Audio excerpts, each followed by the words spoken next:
Hi, I'm Rod Bryant. Welcome to another session of the YPS, the Yeshiva Perkei Shoshanim's class on the Noahide Mitzvot and Lifestyle course. We have been dealing with Noahide identity for the last 3 sessions.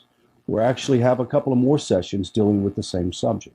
Now, one may ask, well, why are so many sessions devoted to this question of Noahide identity? I would think that the vast majority of discussions and thought process for B'nai Noach when he comes out of his religious views from the past will often wrestle with who am I? Or actually, how do I let other people know what I am? I would venture to say that even after these sessions dealing with Noahide identity, you're still going to have a difficult time trying to describe who you actually are, because most people have no idea what a Noahide is. And I would venture to say that many Jews may not even know exactly what a Noahide is.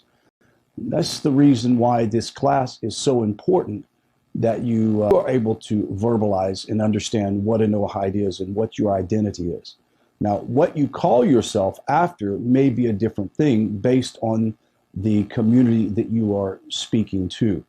I think that most Noahides who try to describe themselves to a non-religious person will often say, well, I practice Judaism, but I'm not a Jew. And that suffices to be a good answer that most people accept.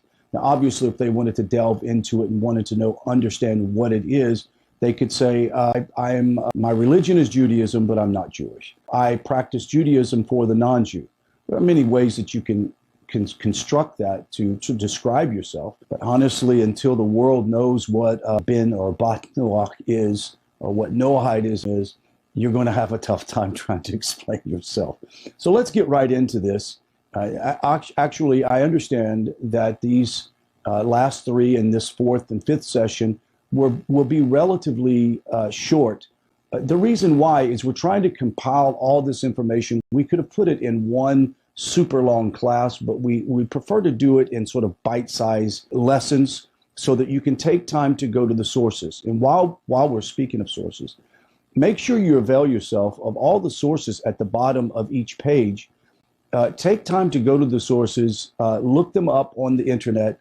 They're all readily available. And if they're not available, if you have a rabbi that you can go to and say, hey, could you confirm these sources and help me have an understanding of this, many will do that. Let's add a caveat to that. If you have not become part of this very exciting Q&A feature for the Noahide on Sunday evening at 4 p.m. Central Standard Time, you must do it. We have an average of 20 to 30 people in a class asking questions from the class. And look, it doesn't have to be limited to just the sessions that you have done. If you have other questions that you would like to ask, well, that would be the time to ask it. We now literally have people from all over the world that are taking this very exciting course that will help bring the message of righteousness to the nations and appeal to the pious people of the nations to understand who they are, to understand what Hashem thinks of you, and also for you to understand what the Jewish people think of you. We're now going to go ahead and start session 5 or 4, Noahide identity.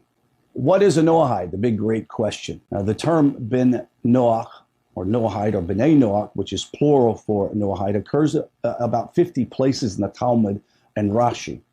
However, it is used primarily as a simple meaning, a child of Noah. It's a generic term for all non-Jews. Is it possible that the term ben Noach or Noahide implies more? Well, of course, and we're going to find out. Is there actual positive identity called Noahide? Bava Kama 38a, according to the Talmud, God altered the reward that Noahides may earn for their mitzvahs. Quoting Habakkuk 3:6, Talmud Bava Kama 38a offers the following interpretation. Quote, he, that is God, arose and judged the land. He saw and released the nations. He, meaning God, saw the 7 commandments that the descendants of Noah had accepted upon themselves. Since they did not observe them, he released them. Now, according to Rav Yosef, this passage teaches that God released the non-Jews from the obligation of the Noahide laws. However, the other sages reject this interpretation. Of course, we know that. But now, if you have an opinion, you might have a rejection of an opinion. The Gentiles, their opinion or their idea says this: the Gentiles should be punished for neglecting their laws, not rewarded for being released from them. Now, Marson Ravinia poses another possibility, that even if the Gentiles fulfill their commandments, they will never receive reward for doing so. The implication, of course, is that they will suffer punishment for not keeping the mitzvahs. Now, the Talmud also rejects this interpretation, citing Leviticus 18:5 as a proof that non-Jews do receive their reward for keeping their commandments. It says, quoting, that man shall perform and again and gain life. Now, the verse does not state Cohen or Levi or Israel, but man. And we would understand that meaning a generic term for all mankind, Jews and Gentiles. Now, a third interpretation settles the question. In Tractate Kiddushin, the Talmud explains that the reward of a person who fulfills an obligatory mitzvah is greater than the reward of one who fulfills a voluntary mitzvah. The Talmud here in Bava Kama 38a concludes that God altered the nature of the reward that Gentiles would receive for keeping their commandments. Although the Gentiles are still obligated to observe the Noahide laws, the Talmud is telling us that the reward they receive is only the lesser reward of one who fulfills a commandment voluntarily. Examine again Bava Kama 38a and Mishnah's Rabbi Eliezer, appears from the Talmud that Gentiles can only receive the lesser reward of one who fulfills a voluntary commandment and have no way to merit the greater reward for one who fulfills an obligatory commandment. Hope that's not confusing. However, in the Mishnah, Rabbi Eliezer tells us that this is not so. If we compare the Talmud's conclusion to the Mishnah's Rabbi Eliezer, we see that the latter grants the Talmud's lesser reward to those who keep the Noahide laws based on their own reason. It grants that the greater reward to those who keep the Noahide laws because of Noahide revelation or Noahidic revelation. The Mishnah's Rabbi Eliezer also tells us that the Talmud's lesser reward is a temporary reward of this world and the greater reward in the eternal world to come. Kedushi Hagritz, the Or Shomeach, and Rabbi Malki Tenenbaum, the 19th century and 20th century rabbis, a number of authorities on Maimonides, including Yitzhak Zev, Soloveitchik, and Mir Simcha HaKohen and Melki Tenenbaum, independently advanced the nearly identical interpretations of paragraph 11 in the Talmud that relate directly back to the Bava Kama 38b. Their understanding not only illuminates Maimonides, but also clarifies our understanding of the Talmud. They explain that the Gentile nations are originally bound in their observance of the Noahide laws by force of the Noahidic covenant.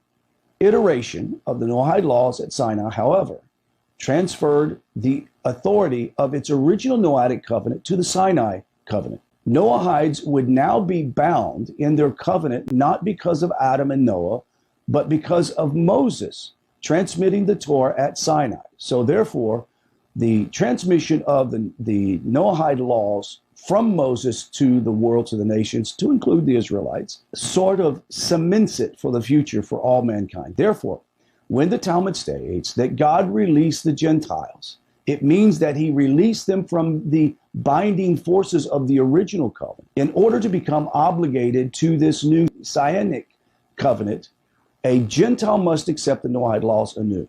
After all, the Jews had not accepted their covenant. Once a Gentile does so, he becomes obligated in the Noahide laws and receives his reward as one who is obligated. Until a Gentile accepts this new Sinai affirmation, are we to say that he has no obligation at all to keep the Noahide laws? Well, the Talmud tells us that this is not so.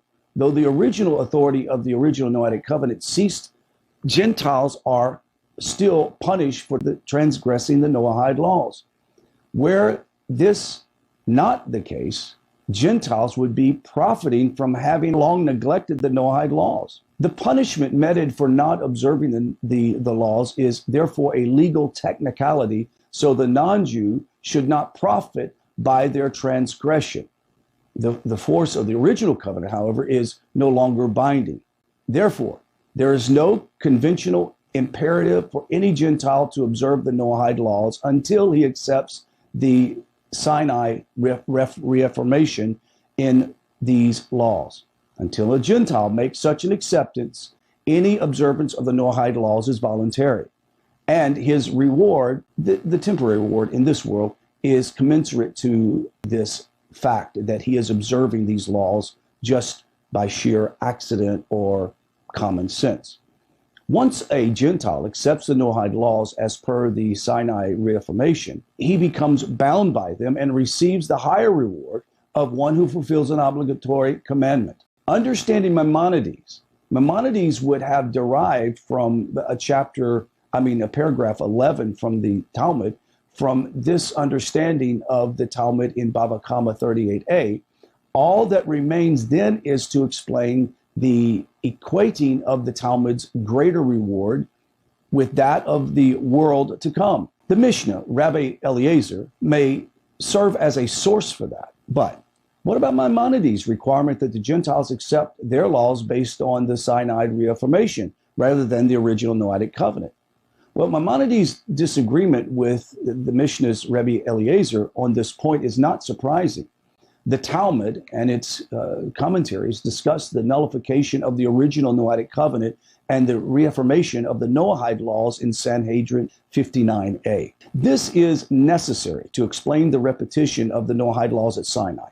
Maimonides states his view clearly in his commentary on the Mishnah. All that we do or do not do is solely because of the command of the Holy One, blessed be He, through our teacher Moshe. May he rest and may peace be upon him. And not because of the Holy One, blessed be He, stated it by any prophet who came before him. For example, he did not eat limb torn from a living animal because God forbid it to Noah, but rather because Moses forbade it at Sinai by reaffirming it and remains in effect to this day. Similarly, we do not circumcise because our forefather Abraham, may peace be upon him, himself circumcised himself in his household, but rather because the Holy One, blessed be He, commanded the Jewish people through Moses, may peace be upon him. So too, with the sciatic nerve, the prohibition to eat in the sciatic nerve, we do not obey the prohibition because our forefather Yaakov, but because of the commanded our teacher Moshe. May you rest in peace. We see here that Maimonides acknowledges that the Noahide laws were binding before Sinai.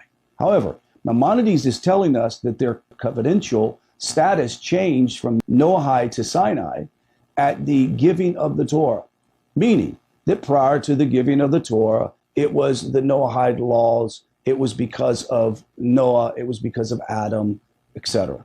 But after Sinai, it was because God gave Moses the laws to pass forward. While this paragraph speaks of the Jewish obligation to keep the original Noahide laws based on the Sinai covenant, according to paragraph 11, clarifies this as is also true of the Noahide obligation. In this interpretation of Maimonides and the requirement that Noahides accept their obligation based on the Sinai reaffirmation, there is a very little disagreement among later authorities. Lastly, how do we explain Maimonides' omission of reward for those who observe the commandments based on reason? The sources we have cited thus far agree with the, quote, the wise people of the nations receive reward through their observance of the Noahide laws. Now, it is through only a lesser or temporary reward in this world that they receive that.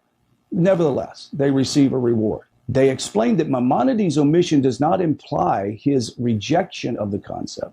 It is likely, given that in paragraph 11 of that section of the Talmud is discussing the obligation upon the Gentiles to accept the Noahide laws based on Sinai and its revelation, that it was not the place to discuss any reward for non-acceptance of these laws. Additionally, since the Talmud has already drawn their clear conclusions regarding the lower reward, is coming only to explain the mechanism by which non-Jews may merit the eternal reward of the world to come. In next session, session 5 of this very important topic, the Noahide identity and who is a Noahide, we're going to discuss these in a bit more detail so that we sort of flatten out the technicalities of this law.